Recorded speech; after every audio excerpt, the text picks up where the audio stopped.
started with Hillary in front of the mic. So, thought about what I was gonna wear today. You know, funeral, black. Said, no, I'm gonna wear Hillary's favorite color, purple. And look at Steve and her son. We're both wearing purple in honor of Hillary. Wonderful lady. So, as you know, she was trained as an actress, but she came to Boston and she segued into radio. You like that, Ted? Mm-hmm. Segue. Well done. Radio term. And became a radio talent. And in the course of her work, she interned and worked part-time at WRKO, which is where she met Bill Rossi, who was the crotchety, grumpy, crabby old news director there, who was like indignant about a 40-year-old woman, which back then in the 70s was over the hill. And somehow she wrangled her way in there, and he said, you want to work in a man's world? Okay, I'll make you work. Pick up that ream of paper and put it in the printer, because back then AP, your newscasts were all printed out, so we read off of pieces of paper. Now it's all computerized. But so this was at a time where she was just starting to branch off on her own and creating her own life, independent from her family and her first husband, Peter. And she was supplementing her income by selling posters of Boston. And at the time, I was managing a little gift shop that my uncle was running, and it was all the rage with Jaws, because we sold, you know, she was in the movie Jaws with Steven, her son, and we used to sell the huge Jaws teeth. And so Hillary had gone in there and pitched my uncle on selling these posters as her part-time gig, and she mentioned that she was working part-time at RKO, and he said, do you mind if my niece gives you a call? And she's got a really good voice, and she worked in radio, volunteered as a teenager. And so I gave her a call, and I invited her out to lunch. And she said the reason that she went out to lunch with me is because I was so nice on the phone. And little did I know that that was going to launch a lifelong friendship that went way beyond radio and the professional world of broadcasting. It was at a time I had just met my husband, and you know, I was raring to go, and boom, I ended up pregnant. So there I sat in Hillary's classes at Emerson, where she used to teach broadcasting and radio, writing and performing. 8 months pregnant, sitting there at Emerson College learning the trade, had the baby, practiced at home, she coached me, and then she said, there's this new station coming on the air, and I got the job at Kiss 108 as that was the news anchor and the co-host of the morning show when it first started 40 years ago. And literally a month after I got Madison there, Garland. Madison, we're 3 others. Calling Ted Garland. Literally a month after I got there, the news director that was a carryover from the other station quit. And I called Hillary right away because Bill had just left RKO. And Bill became my boss at RKO. So very quickly ensued a lifelong friendship, and husbands became good friends too, and this friendship was really highlighted by a lot of fun stuff, which I'll go into in a minute. But she was 40 with 2 young children. Here I was, I had 1 child and another child on the way. And she very, very generously mentored me and guided me in my career, and I am forever grateful for her for that. And although our friendship was rooted in radio, it branched way beyond that very quickly. As I said, husbands were very good friends. We just saw the son of another couple that we used to have dinner parties with, Bill and Hillary, all the time. Our dinner parties were a minimum. I think the shortest dinner party we ever had with them was, what, honey, about 4 hours? But they usually averaged more like 6 or 7 hours. We would come up here to Billerica, we'd be getting home in the middle of the night. It was great fun. Very impassioned speeches about politics, and of course radio was all the buzz. I don't know how you did just, I don't know how Dan put up with all the radio talk that went on with us, because there we were, 3 radio people and the banker in the middle. She made up for it though one night when she said, I want you to come over to dinner, we're having some special guests over. You're a banker, he's a banker, you'll get along. And so we walked into their humble little condo in Peabody, and there was Peter Lynch and his wife Carolyn. And Dan about died, you know, he's the big investor who is, he's the equivalent of Walter Cronkite to us broadcasters, you know, in the investment world.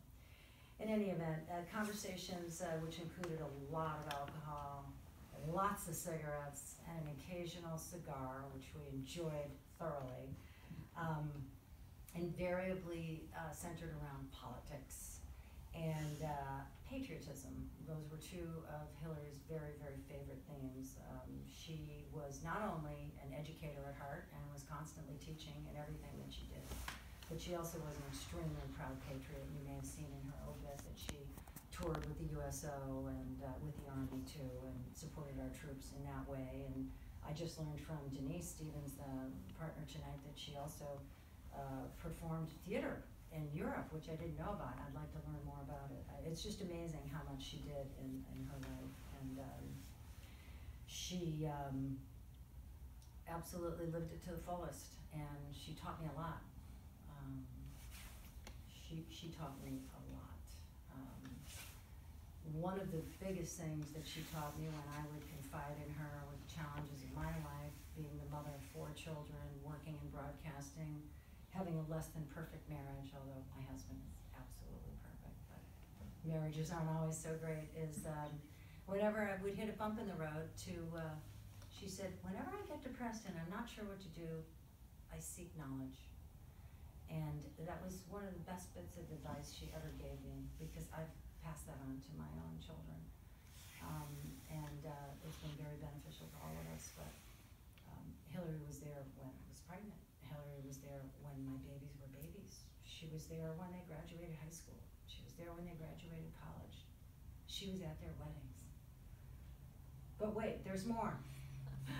So she's involved in my 2 generations there, then my kids have kids, and 10 years ago, Hillary has her one and only special granddaughter, Summer.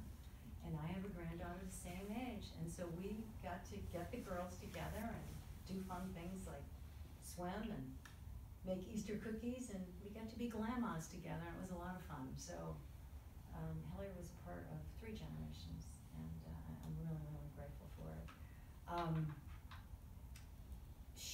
I don't know if any of you know, but Atlas Shrugged was one of her favorite books, and she and Dan would have many conversations about that. And I know that, one of the other things that she taught me is that life is not perfect, nobody's perfect, relationships aren't perfect, and that goes for children, parents, the whole way around. But I'd like to share a quote from Atlas Shrugged from Ayn Rand, who is an author that she quoted a great deal, and my glasses just broke, so I'll see if I can work this out. So Ayn Rand says, "To love is to value. Only a rationally selfish," I'm going to change this to person, and I'm sure she's going to approve because it's written as man, but I'm sure Hillary would approve, and if Ayn Rand has a problem with it, too bad. Only a rationally selfish person, a person of self-esteem, is capable of love, because he or she is the only person capable of holding firm, consistent, uncompromising, unbetrayed values. The person who does not value him or himself cannot value anything or anyone. And I do believe that Hillary really lived her life in accordance with that. And I also do believe, despite the fact that she was a self-proclaimed atheist, conversation that we had many times, that she is with Bill again, and that gives my heart great comfort. And like he was famous for saying, of all the newsrooms in all the world, she had to walk into mine. And so began their great love affair, which they took to the grave. And after he passed 7 years ago, she really just, it's almost as if she started her exit at that point. And I think all of us just saw her slip away, and it's very sad. And I am eternally grateful for the wonderful care that Stephen and his family provided for her. That was a huge, huge sacrifice. And she was very lucky to have you, and so lucky to have you. She was so thrilled about being a grandmother. So I'll leave you with this thought that somewhat echoes what you said, Dan, which is some faiths believe that when people die, they don't really leave. It's literally just like closing your eyes in one place and making up a new one. And I truly, sincerely believe and hope and pray that Hillary likes what she